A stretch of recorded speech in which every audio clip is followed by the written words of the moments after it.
said that discussions are ongoing regarding his contract, and after the Arsenal game he said let's see what happens towards the end of the season. So when does the contract situations become a problem in terms of your planning for next season? For me, the contract situation could become a problem if the players don't perform as well as they do at the moment. Although, of course, then it's also not sure that if they perform not as good anymore, that has anything to do with their contract situation. At the moment, all three of them are in a good place. They all perform really well. And there are ongoing discussions between what Virgil said, the people he had to talk with. So, and that's not me, as you know. I talked to him about other things. And yeah, let's wait and see. But yeah, I think all what he says, he's completely right in that he doesn't exactly know what the future brings as long as he doesn't sign the contract yet. And no further update, obviously. Not from my side, no. Have you learned anything more about your squad this season? The way you've been able to rotate, you're through to the next round of the FL Cup, you've got 100% record in the Champions League as well, and you're only just off top spot in the Premier League. So what have you learned about its ability to challenge on all four fronts? I think you learn every day, especially if you are not as long with the team as I am. So then you learn every day from new situations. And I said before, the Chelsea game was something I learned from them, that they could sit deep and defend the lead. The way they came back against Arsenal was really strong, and the amount of games that we have to play and that they are still able to be available and play good football, that is also something you see. And then we also saw during the week that players that haven't played that much maybe have an impact on our team as well, and we will need them during the whole season. So it's good to see that they are already on a level they need to play for us. Pleasure. Does it feel strange to be playing Brighton again so quickly after just a few days ago? Does that affect your preparation at all in terms of how you look at this game? No, it's not that strange for us in football, because in the older Champions League or Europa League world, you faced mostly, especially if it went to playoffs, you faced the team after a week again. So in football we are used to playing the same team maybe after a few days. So it's not weird, especially because both teams didn't start with the team they will start with on Saturday, and it's, I think, for the both managers a positive thing, because you know even more about the opponent. Although, like I just said, players make the game, and it's of course a difference if a different player plays. The playing style might be the same, but the qualities of the players make 9 or 10 times the difference. So that changes the game on Saturday, of course, compared to the one on Wednesday. In terms of the managers, having seen Hurzeler and what he's done so far, a lot's been made about the fact that he's so young. Does that make any difference, do you think? Obviously, if you've got experience, it can be a big help, but do you go with the old saying that if you are good enough, you are old enough? Yeah, I think that is also definitely true with players. Some managers maybe need first 20 years of experience to come to this level. They need this, and some talents. That's also with players the same, and this can be with managers as well. They just have it in their fingers. Is that a saying you have here as well? Probably not.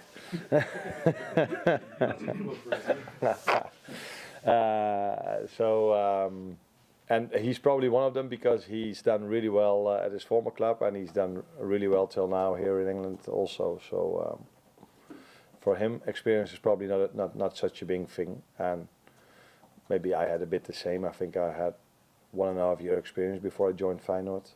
So there are exceptions, but in general I think it's also good to have some experience, but there are exceptions to that rule. Arne, injuries deprived you of 2 key players in terms of forwards on Wednesday night in Jota and Chiesa. You left Salah and Nunez on the bench. What impressed you most about your front play, given you scored 3 goals, you created a lot of chances, and how can that inform your thinking moving forward, maybe? The good thing was that when you look at our front line, that we could play 2 of our regular starters with Cody Gakpo and Lucio Diaz, and they had a big impact on the score sheet, of course. The way we filled in the number 9 position was interesting to see because I think it worked out really well. But in the end, I prefer to play with a real number 9. But it is maybe now an extra possibility that we have if we have injuries. Although maybe with Jota, who's also a bit of a 9.5, we implemented that style already. But to play with Curtis and Dom, those are definitely midfielders. With Diogo is a striker.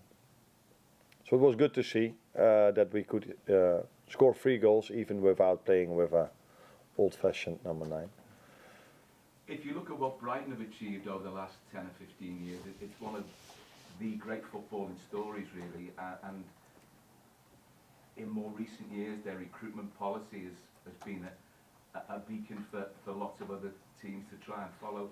What makes them such a threat on match day? Because they're so positive in their footballing outlook, whoever the manager is, whatever the players they have, and they can cause problems for the very best teams. Yeah, I wouldn't say whoever the manager is, because but if you look at the managers that have come and gone, yeah, they keep on replacing them with managers that go on yeah, to achieve. Yeah, the last 3 of them were impressive with Potter, De Zerbi, and Hurzeler. But that is not whoever the manager is. It's all 3 of them are really good managers, and especially in the last 2.5 years. And I said this before the game as well. Sometimes you tend to forget these things because it's not such a big club. We only talk here a lot about the spending of especially Chelsea and a bit from Man United. But I saw the stat when Eric left the club, how much in this 2.5 years he had spent. But you were on the same list. I saw that Brighton was only 10 to 15 million underneath us. The both of us were just on the sheet. But so that also tells you that it's not that strange that they do so well. They've sold for a lot of money, but they also bought for a lot of money. And if you add towards 3 very good managers, it's for me not a surprise that they do so well for so many years now. Hi Arne, I wanted to ask you about something you said with Sander Westerveld in that interview, where you talk about trying to inject energy and confidence into the training sessions. Obviously in a time like this where it's really an intense period of time, where you maybe don't have as much time on the training pitch because of travel and recovery, how important are the players in terms of trying to reinforce that message? I think particularly the instance of Quansah, who obviously didn't have the kind of game that he'd have liked against Brighton and may not necessarily get a chance to get on the pitch again for quite some time. How important is the leaders, the Joe Gomez's, the Virgil van Dijk's, in helping to inject that confidence back into them? They are important, as every teammate is important for every player. But I don't agree with everything you said. So mostly we agree, but this time I think Joel played a very good game. The only issue he has at the moment, that if he has a moment that is not perfect, it immediately leads to a goal. That's what happened in this game. He was, in my opinion, unlucky. But and I know you cannot judge a player on leaving those 2 moments out because they are so vital for results. But he is getting better and better and better, and he was already really good. So for him, it's that last step maybe to make, which you've already shown in the past that he can play a game without making this small mistake. So he's a bit in an unlucky period when it comes to, if he makes a small mistake, it immediately leads to a goal. But if I look at his overall performance, I really liked what I saw. He was confident on the ball. Also, when we conceded that one, it was not out of, I'm afraid to make a decision. It's just by taking initiative, and these things can happen, in my opinion. So I liked the way he played. Yeah, like I said, he was a bit unlucky with the second goal as well. But that is, for me, that was not his game. So I wouldn't say he is not able to play in the upcoming days or weeks. He is definitely in competition with two centre backs that are hardly making any mistake at the moment. But apart from the mistakes, I think he played similar to Virgil and Ibu with a lot of confidence, playing the ball out from the back, defending really well. So for me it was a good performance, but a bit unlucky in the end.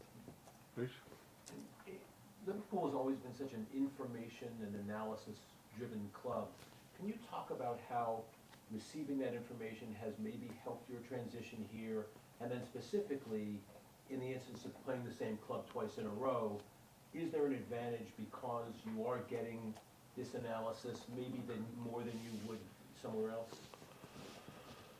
That last thing I don't know. The analysts I get is mostly looking at the videos, looking the game back, and then see what they do, see what we can do better. And sometimes we add to that a bit of data, but it's not like on a daily basis for looking for 2.5 hours in all the data I get at this club. There is a lot of data if we want to, but the most things we do is looking the game back and making clips for the players on a team basis or on an individual basis. So you're not really a coach who uses data very much? Yes, we do, but not 2.5 hours a day. So you get some data, and I tend to use it whenever it's comfortable for me. But the data we do use, but I think that's at every club at any serious level at the moment, that's performance related. And that is data that we definitely use because we want to keep the players as much available as we can. So therefore we use a lot of performance data, but I don't think Liverpool is any different than all the clubs in the Premier League, and I think all around the world. Just on Tsimikas, who's obviously faces form club tomorrow. When he was at Brighton, he played a little bit the attacking midfield role. He scored 10 goals in his last season before he joined Liverpool. Played a little bit deeper maybe at the club. Do you see him maybe playing in that number 10 role for yourself, or do you prefer him where he can pick the ball and dictate play? He's a player that I would maybe play at all three positions in the midfield because he's so comfortable in all these three positions. I think I saw quite a lot of him at Brighton because there was a manager I was quite interested in back then. That was De Zerbi, of course. And I saw him a lot playing double six there as well. And in some moments he also played as, like you said, as a 10. He can play both. I think he is now in the moment our midfielder plays a bit in between, so Ryan is almost always the deepest. Dom or Curtis are playing a bit higher, and then he's in between, and it depends on how dominant we are, if he is the second 10 or if he has to be the second 6. But he's comfortable in both phases of the game. He can help a lot with us bringing the ball out from the back, and he's also capable of making the difference in and around the 18-yard box. So we like to see him in both situations as much as we can. James. Arne, you've rotated at left back quite a bit so far this season. Over recent years, it's always been Andy Robertson first choice, Quansah as the backup option. Is that now becoming more of a dilemma for you in terms of that battle for that spot? No, I wouldn't say a dilemma. It is on more positions where we've rotated, so you're maybe a bit focused on the left fullback position, but the left wing has been under rotation. On the midfield we've rotated, as in the 9 position we've rotated. So it probably also has to do with Robbo's pre-season, and what does that mean? He had no pre-season because he came back injured from the Euros, so he missed almost complete pre-season, which was for most of them only 2 weeks, but for him it was only a few days. So, and Kostas did really well in that period of time. So it has to do with the quality Kostas brings in that position, but it definitely also has to do with Robbo missing pre-season. So that's why we started rotating from the start a bit, because if a player didn't have any pre-season, there was no time to bring him towards a situation where he could play 3 games in a row.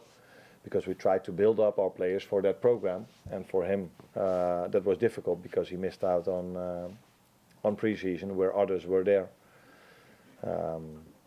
So yeah, that's his situation, and I think was good for him to play Arsenal, and now again the game against Brighton during the week. That makes sure that he's getting into that rhythm of playing twice a week.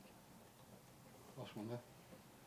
We've seen managers come into the league, come into new big clubs and not put as much emphasis on the cup competition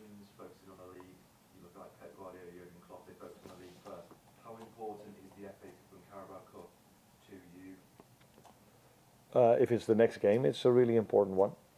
And on Tuesday it was the next game, so it was really important. Yeah, I played both times. I didn't play our starters, so is it then for me not important? No, it's really important for me, because I think because we've played so many games, it was a good moment for the other ones to play, because at that moment I felt they were better able to win that game for us than the one that have already played so many games. Now we won it, and you probably tell me, yeah, you put a lot of emphasis on this cup. If we would have lost it, you would have said, yeah, if you miss out on so many starters, it's a logical result. We want to win every game. We want to compete for every trophy, especially if it's one we have to defend. So and that is with the Carabao Cup, and the FA Cup is coming in January. So let's think about it then. But people already told me that it is a very important cup to win. Next